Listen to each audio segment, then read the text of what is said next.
احمد رافع عالم ماحولیاتی قوانین کے ماہر ہیں. آپ پبلک انٹرسٹ لا ایسوسیشن پاکستان کے بانی ممبر میں سے شامل ہیں، جو آج کل لاہور میں پرائم منسٹر کی منتخب راوی اربن ڈیولپمنٹ اتھارٹی کے خلاف ماحولیاتی آلودگی اور قبضہ گیری کے کیس بھی لڑ رہے ہیں. نیکسٹ میں بلانا چاہوں گی اظہر لاشاری کو.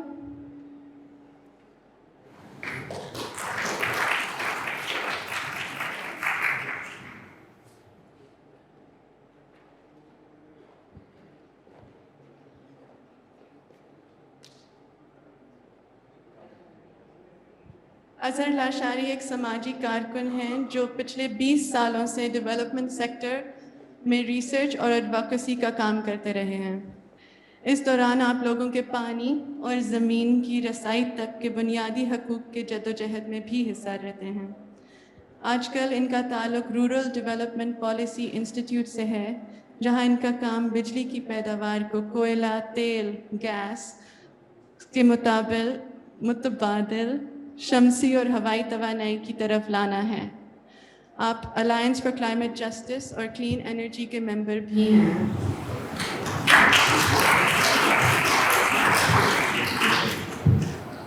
نیکسٹ بلانا چاہوں گی عباس موسوی کو. عباس موسوی پی پی پی گلگت بلتستان کے سیاسی کارکن ہیں اور شناختی سیاست پر ریسرچ بھی کرتے ہیں. آپ کا کام لوگوں کے حقوق اور اس کی جدوجہد پر مبنی ہے. آپ عوامی زمین کی ملکیت سے درپیش مسائل کو قریب سے دیکھتے ہیں. آپ کی ریسرچ میں شامل سوال ہے ترقی کے نام پر پروجیکٹ کے نام پر آبائی بے دخلی اور لا قانونیت. یہ کس کی ترقی ہے؟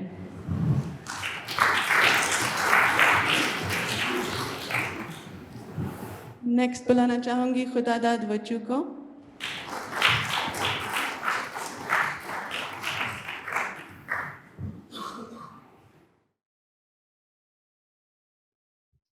خداداد وجو کا تعلق گوادر سے ہے. آپ 6 ماہی گیر تنظیموں پر مبنی گوادر ماہی گیر اتحاد کے سربراہ ہیں. کہتے ہیں کہ سی پیک کے ذریعے گوادر کی ترقی میں سب کی آواز اور رائے لی گئی، سوائے گوادر کے اپنے لوگوں کی. اس حوالے سے آپ کا کام لوگوں کو آرگنائز کرنا اور ان کی ضروریات، پریشانیاں اور مسائل کو چائنا اور پاکستانی ایجنڈاز پر لانے سے تعلق رکھتا ہے.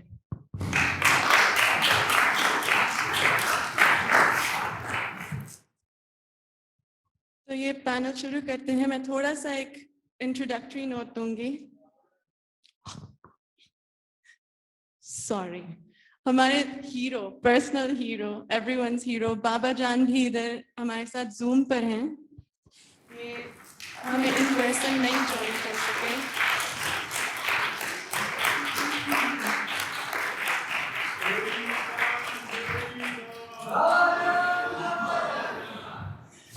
بابا Jan A W P Gilgit Baltistan کے سربراہ ہیں اور اے ڈبلیو پی کی فیڈرل کمیٹی کے ممبر بھی.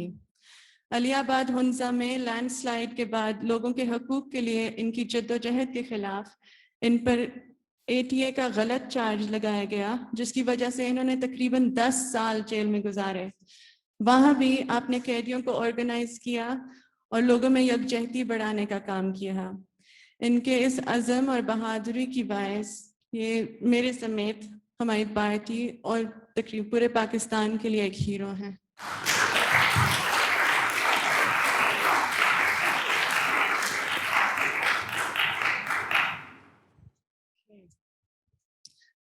تھوڑا سا میں نوٹ بولوں گی، کچھ الفاظ، جس کے بعد ہم شروع کرتے ہیں. آج کل پاکستانی ریاست اور سرمایہ داری نظام نے پورے ملک میں ترقی کے نام پر کمزور طبقے اور دور دراز کے رہائشیوں کو بے دخل کرنے کی ٹھان لی ہے. نہ صرف یہ، بلکہ جس ترقی اور میگا پروجیکٹ کے نام پر یہ سلسلہ جاری ہے، وہی ترقی ہماری قدرتی وسائل اور ماحولیات کی تباہی کا بھی باعث ہے. موسمیاتی تبدیلی یعنی کلائمیٹ چینج کے حوالے سے دنیا کے 10 بدترین متاثر ہونے والے ملکوں میں پاکستان کا نام بھی شمار ہے. تو سوال اٹھتے ہیں کہ یہ کس کی ترقی ہونے جا رہی ہے؟ یہ کیسی ترقی ہے جو لوگ اور قدرت کی دشمن ہے؟ اور اس کے علاوہ کیا کوئی اور رخ لیا جا سکتا ہے؟ آج ہمارے ساتھ ایک زبردست پینل ہے جو ان دیگر سوالات کو مد نظر رکھتے ہوئے ہمیں اپنے تجربات اور خیالات سے آگاہ کرے گا۔ ہم شروع کرتے ہیں احمد رافع عالم سے۔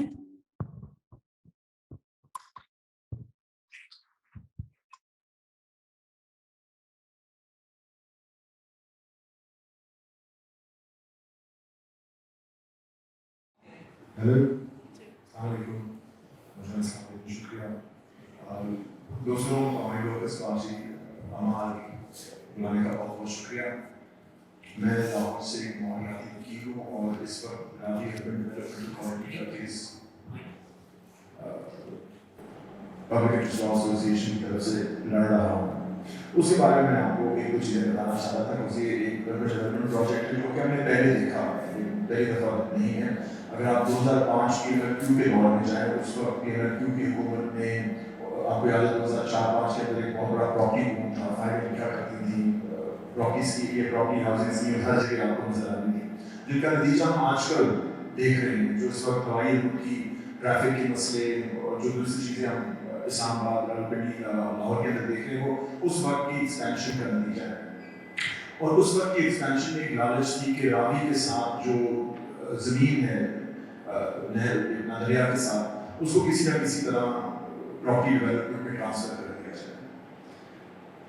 وہ جو کوشش تھی 2004-05 کے اندر، 2006 کے الیکشنز کی وجہ سے حکومت کا فوکس جو ہے تھوڑا سا شفٹ ہو گیا تھا۔ پھر نئی حکومت آ گئی 2008 میں، اور 2013 میں نون کی حکومت نے ہی 3-4 سال کے ایکسپیرینس کے بعد 2013 میں نون کی حکومت نے بھی ایک پراپرٹی ڈیولپمنٹ اسکیم جو ہے راوی کے کنارے پیش کی، جس میں انہوں نے ایک بین الاقوامی کنسلٹنٹ کو بلا کر ان سے پوچھا کہ اگر ہم یہاں ایک شہر لگانا چاہتے ہیں، اس کو صاف ستھرا رکھنا چاہتے ہیں، تو کون کون سی چیزیں ہمیں کرنی پڑیں گی۔ اس وقت میں ایک لاہور ہائی کورٹ کے کیس میں، راوی کمیشن کیس میں شامل تھا، جس میں ہمیں پھر یہ انفارمیشن ہوئی تھی کہ مائن ہارٹ کے کنسلٹنٹ نے اٹھ کے حکومت پنجاب کو 2013 میں یہ کہا کہ سب سے پہلے اگر آپ راوی کے کنارے ایک شہر بنانا چاہتے ہیں تو یہ نوٹ کیجیے کہ راوی میں پانی کوئی نہیں۔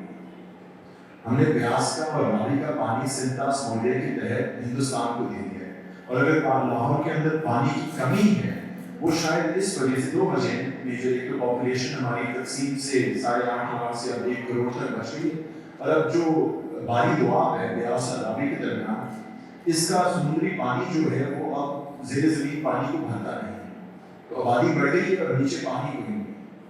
مگر یہ دیکھیے کہ اگر آپ راوی پار کر کے رچنا تو آپ چلے جائیں شیخو پورا، تو وہاں چناب کا پانی جو ہے زیر زمین پانی کو دوبارہ بھر کے اس کو فریش رکھتا ہے۔ نیسلے نے اپنا بوٹل واٹر پلانٹ جو ہے وہ شیخو پورا میں لگایا ہے، تو یہ پانی کی کمی جو ہوتی ہے دواب کے برابر بڑھا سکتی ہے۔ تو مہینہ کا پانی کوئی نہیں، آپ کون سا شہر یہاں بناتے ہیں، کون یہاں زمین خریدے گا؟ تو اگر آپ نے پانی یہاں کسی نے کسی طرح لانا ہے تو آپ کو اریگیشن ڈپارٹمنٹ سے بات کرنی پڑے گی۔ وہ جو BRB کا نام گزرتا ہے لاہور سے، وہاں تھوڑا سا پانی کھینچ ہم کیا کہتے ہیں راوی میں لے آئیں گے، اور باقی جو لوکی نیٹ ورک میں واپس کنال اریگیشن نیٹ ورک میں ڈال دیں گے۔ یہ تجویز پیش کی تو اریگیشن والوں نے کہا پاگل ہو گئے، ہم آپ کو صاف پانی دیں گے، لاہور سے گزرتا گندا ہو جائے گا، اور آپ کو گندا پانی پھر ایگریکلچر کے لیے دے دیں گے، تو وہ منصوبہ جو ہے وہ ٹھیک نہیں ہے۔ دوسری پیشکش یہ تھی کہ یہ سیالکوٹ ناروال سائڈ پہ جو چاول کی زمین ہے، اس کو چھوٹے چھوٹے پونڈز اور ڈیمز میں کنورٹ کرنے، تاکہ جو برسات کا پانی گرتا ہے اس کو روک کے سردیوں کے موسم کے اندر فلشنگ کے طور پہ استعمال کیا جائے۔ ٹھیک ہے جی، وہاں کے زمینداروں سے اجازت لے لیں، آپ نے الیکشن کا کرنا تو ہے، تو وہ بھی پروجیکٹ جو ہے یا منصوبہ چل نہیں پا رہا ہے۔ دوسرا فرض کریں اگر آپ کو پانی بھی مل جاتا ہے، کہیں نہ کہیں سے پانی مل جاتا ہے ندی کے کنارے، تو لاہور کا جو بھی گندا پانی ہے، سارا گندا پانی بغیر کسی ٹریٹمنٹ کے ہم راوی کے اندر نہیں دیتے اور راوی کو ہم نے تباہ کر، ٹھیک ہے۔ تو اگر آپ فرض کریں پانی بھی آتے ہیں راوی کے اندر، تو لاہور کا جو گندا پانی ہے وہ صاف پانی کو گندا کر دے گا، اور گندے نالے کے ساتھ کون رہنا چاہتا ہے؟ تو اگر آپ نے اس گندے پانی کو صاف کر لیں گے تو لاہور کے جو 14 پوائنٹس ہیں جہاں پانی پھینکا جاتا ہے، ہر ایک پہ ٹریٹمنٹ پلانٹ لگانا پڑے گا، پتہ نہیں کتنے کروڑ ڈالر کا، تو یہ پھر مہنگا ہو گیا منصوبہ۔ تو فرض کریں اگر آپ کو پانی بھی مل جاتا ہے, آپ کو مشینیں اور پیسے بھی مل جاتی ہے, تو ان کو چلانے والا بھی کوئی نہیں. اگر لاہور شہر کے اندر پانی کو صاف کرنے والا اس وقت تک کوئی ٹیکنیشین نہیں, اور پاکستان کے اندر بھی کوئی ویسٹ ٹریٹمنٹ پلانٹ نہیں چلتا. تو اگر ہم سمجھیں کہ ہم ویسٹ ٹریٹمنٹ پلانٹ لگا دیں گے اور اس سے ہے نہیں نا جی, جو پانی لگانے والے تھے معاف کیجیے گا, وہ آپ کے گھر تک پانی لگاتے ہیں, وہ آسان کام ہوتا ہے. اس کو پانی کو صاف کرنا جس میں سائنس ٹیکنالوجی کی ضرورت ہوتی ہے, بجلی کی ضرورت ہوتی ہے, پیسوں کی ضرورت ہوتی ہے, کام مختلف ہے. پھر ایک اور چیز ہم نے دیکھی کہ فرض کریں آپ کو پانی بھی مل جاتا ہے, فرض کریں آپ اس کو صاف بھی کر سکتے ہیں, فرض کریں آپ کے پاس بندے بھی ہیں اس کو مشینوں کو چلانے کے لیے. لاہور شہر اکیلا نہیں ہے جو کہ راوی کو لگا ہے. گجرانوالہ کا پانی, فیصل آباد کا پانی اور سیالکوٹ کا بھی گندا پانی راوی کے اندر ہی آتا ہے. تو اگر آپ کروڑوں ڈالر اس ایک لاہور منصوبے پہ لگائیں گے یہاں پانی صاف کرنے کے لیے, تو راوی کا پانی تو ویسے ہی گندا ہو جائے گا, اور یہ منصوبے کا سارا پانی آپ ضائع کرتے ہیں. اور اس فیزیبلٹی پہ حکومت پنجاب نے 2013 میں اس پروجیکٹ کو بند کر دیا. نہ ہمارے پاس پیسے, نہ ہمارے پاس ایکسپیرینس ہے, اس کو بند کر دیا. تو اب یہ 2020 میں جب دوبارہ یہ پروجیکٹ لانچ ہوا, مجھے سمجھ نہیں آتی کہ پچھلے 7-8 سالوں کے اندر ہوا کیا ہے کہ اس حکومت کو کوئی اس میں کوئی اٹریکٹیو چیز نظر آ رہی ہے. پانی تو نہیں ہے, واسا کے اندر لوگ بھی نہیں ہیں, تو آئی ڈونٹ انڈرسٹینڈ کہ کیوں بات کی جا رہی ہے. خیر مجھے معلوم ہے, لیکن ہوا یہ کہ پچھلے 20 سال کے اندر لاہور کی آپ سمجھے رقبہ جو ہے گرتا چلا جا رہا ہے. ایک 2012 کی اسٹڈی کی تحت, ٹرانسپورٹ اسٹڈی تھی, جائیکا کی اسٹڈی, جس میں انہوں نے کہا تھا لاہور شہر کے اندر تقریباً 65% لوگ, 2/3 آف دا پاپولیشن, 65%, 1 کروڑ کے 65% لوگ صرف 10% رقبے میں رہتے ہیں. دوبارہ یعنی کہ جو 35% امیر لوگ ہیں وہ لاہور کے 90% رقبے میں رہتے ہیں. دس از دی ان ایکوالٹی جو ہے پراپرٹی ڈسٹریبیوشن کے اندر. اگر آپ لاہور کا نقشہ دیکھیں تو یہ بڑی ہاؤسنگ اسکیم دی ہیں جنہوں نے لاہور کا رقبہ سارا کھایا ہے. اور ہاں ہمیں بتایا جاتا ہے کہ لاہور کی آبادی ہمارے سارے شہروں کی آبادی جو ہے بڑھے گی, ڈبل ہو جائے گی, دگنی ہو جائے گی. تو کسی نے اسٹڈی کی کہ اگر لاہور کی آبادی 2 کروڑ ہو جائے گی 15-20 سال کے اندر, اور اسی 4 کنال بحریہ ٹاؤن اسکیم سٹائل پہ ہم اپنا شہر بناتے رہے, تو ہمیں 2000 اسکوائر کلومیٹر مزید رقبے کی ضرورت ہوگی. اور آپ کے لیے میں ابھی بتاؤں, لاہور ڈویژن, لاہور ڈسٹرکٹ لاہور شہر جو ہے اس وقت 1700 کلومیٹر اسکوائر سے زیادہ نہیں ہے. مگر اس بحریہ ٹاؤن اسکیم سے ہٹ کے ہم جو کہتے ہیں مڈ ڈینسٹی مڈ رائز چھوٹے اپارٹمنٹس, کیونکہ یہاں آپ ہر جگہ دیکھتے ہیں مڈل کلاس اپارٹمنٹس جہاں 300 لوگ تک ایک ہیکٹر کے اندر رہ سکیں, کوئی غیر معمولی بات نہیں ہے. دوسرے شہروں میں بھی ایسا ہوتا ہے, ہمارے لاہور کے اندر 1000 لوگ بھی ایک ہیکٹر کے اندر رہتے ہیں پرانے شہر کے اندر. تو اگر 300 پرسنس میں ہیکٹر پہ آپ پوری آبادی ڈبل کر لیں, آپ کو صرف 300 اسکوائر کلومیٹر کی ضرورت ہے. اب دیکھیے, جب آپ نیا شہر بنا رہے ہوتے ہیں, جب آپ یہ 2000 اسکوائر کلومیٹر بحریہ ٹاؤن گھروں کے لیے دیں گے, اس کی لینڈ ایکوزیشن کی قیمت کہاں سے آتی ہے؟ ٹیکسز سے آتی ہے, آپ کی جیب سے آتی ہے. تو زمین خریدی جاتی ہے, وہاں سڑکیں بنائی جاتی ہیں, سڑکوں کے پیسے کون دیتے ہیں؟ آپ کے ٹیکسز سے آتے ہیں. وہاں پہ جو یوٹیلیٹی اسٹریچ کو کی جاتی ہیں, لائٹ گیس اس طرح کی چیزیں, وہ کون پیسے دیتے ہیں؟ آپ کے ٹیکسز سے آتے ہیں. تو آپ کی ٹیکس ایک ایلیٹ ہاؤسنگ کو سبسڈائز کرتے ہیں, اور یہ ہاؤسنگ اسکیم اس طرح لاہور شہر جو ہے بڑھتا جا رہا ہے. دوسرا لاہور شہر کے تحت جو ان کے ایگریکلچر زمین ہے اس کو کنورٹ کر کے آپ ہاؤسنگ اسکیم بنا لیں تو آپ کروڑپتی بن جاتے ہیں. اور اس کو روکنے کے لیے ہمارے پاس کوئی اچھا قانون نہیں ہے. جو بھی شہر کے قریب اگر لکی ہو, شہر بڑھتے جاتے ہیں, ان کا گاؤں یا ان کی زمین تھوڑے سے شہر کے قریب آ جائے تو وہ آٹومیٹکلی کروڑپتی ہو جاتے ہیں. ایک انگلی اٹھانے کی ضرورت نہیں. یہ شہر کے اور اس عجیب اکنامک سسٹم کا نتیجہ ہے. اچھا, یہ جب انہوں نے لاہور روٹا کا اعلان کیا 2020 کے اندر, میں آپ کو ایک اور چیز بتاؤں. 2012 میں حکومت پنجاب نے سوچا کہ لاہور چونکہ اتنا بہت چکا ہے, لاہور ڈیولپمنٹ اتھارٹی کا اختیار صرف ڈسٹرکٹ نہیں پورا ڈویژن ہونا چاہیے, تاکہ ننکانہ صاحب, قصور, شیخو پورہ کے جو علاقے ہیں ان کو ایک ریجنل طور پہ پلان کیا جائے 2012 میں. اور اس وقت یہ واضح لکھی تھی پاکستان کے آپ سب سے پہلے ریجنل پلاننگ اتھارٹی بن گئے, خدا کے لیے کوئی ماسٹر پلان ڈویژن کا بنا. تو 2018 کے الیکشن کے بعد vice chairman N D A نے ایک ڈویژنل ماسٹر پلان کی اسٹڈی شروع کی, بین الاقوامی کنسلٹنٹ بھی انگیج کیے, اور جس دن انہوں نے کنسلٹنٹ انگیج کیے